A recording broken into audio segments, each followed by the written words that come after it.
অধিনায়ক শাহিন শাহ আফ্রিদির বলে বিশাল বড় ছক্কা হাঁকিয়ে তাক লাগিয়ে দিলেন পারভেজ হোসেন ইমন। এত জোরে ছক্কা হাঁকিয়েছেন যে বল একেবারে নেটের বাইরে চলে যায়। শাহিন শাহ আফ্রিদি নিজেই বল করার পর এমন ছক্কা হজম করে দীর্ঘ সময় ধরে সেই বলের দিকে তাকিয়ে থাকেন আর দেখেন কোথায় গিয়ে বলটা পড়ে। এরপর কিছুটা হতাশ হয়ে আবারও এগিয়ে যান বোলিং করতে।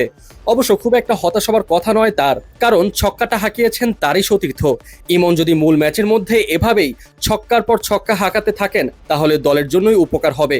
কিন্তু এই ছক্কা হাঁকানো নিয়ে এক অদ্ভুত মারপ্যাচের মধ্যে আটকা পড়ে আছেন ইমন। কেননা এখন পর্যন্ত ইমন পিএসএল এ টানা 2 ম্যাচ ব্যাটিং করার সুযোগ পেয়েছেন লাহোর কালান্দার্সের হয়ে। 2 ম্যাচে রান করেছেন যথাক্রমে 12 এবং 14। তবে অবাক করার মতো ব্যাপার হলো প্রত্যেক ম্যাচেই একটা করে ছক্কা হাঁকানোর পরেই আউট হয়ে যান এই ব্যাটার।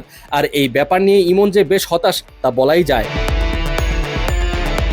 তবে হতাশ হলে তো চলবে না, নতুন উদ্যমে নতুনভাবে এগিয়ে চলতে হবে। সামনের ম্যাচে একাদশের সুযোগ পেলে যে করেই হোক নিজেকে উজাড় করে দিয়ে নিজের সেরা ইনিংস খেলে দেখাতে হবে। তাহলেই তো পরবর্তী ম্যাচগুলোতে নিশ্চিন্তে থাকবেন একাদশে জায়গা পাওয়া নিয়ে। আর যদি পরবর্তী ম্যাচেও ইমন ব্যাট হাতে ব্যর্থ হন তাহলে অনিশ্চয়তার মধ্যে পড়তে পারেন একাদশে জায়গা পাওয়া নিয়ে। ইমন অবশ্য এত কিছু ভাবছেন না, অনুশীলনে নিজের কাজটা ঠিকমতো করে যাচ্ছেন। টানা দীর্ঘ সময় ধরে ব্যাটিং অনুশীলন করেছেন, লাগাতার ছক্কার পর ছক্কা হাঁকিয়েছেন। কিছু বলে আবার ব্যর্থও হয়েছেন, কেন ব্যর্থ হয়েছেন সেটা নিয়েও কাজ করেছেন।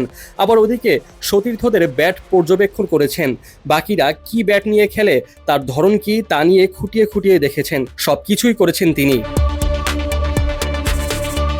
এদিকে বড় ভাই মুস্তাফিজুর রহমানও তার সাথে একই দলে খেলছেন, তাই তো এই দিক থেকে কিছুটা হলেও নির্ভর ইমন। প্রথমবারের মতো পাকিস্তানে গিয়েছেন পিএসএল খেলতে, অনেক অভিজ্ঞতাই আছে, সম্পূর্ণ নতুন। তবে বড় ভাই মুস্তাফিজ পাশে থাকায় বিদেশের মাটিতে একা খেলার কোনো ভয় নেই তার। যে কোনো সমস্যায় মুস্তাফিজকে পাশে পাবেন ইমন, এই ভরসাটুকু তার আছে।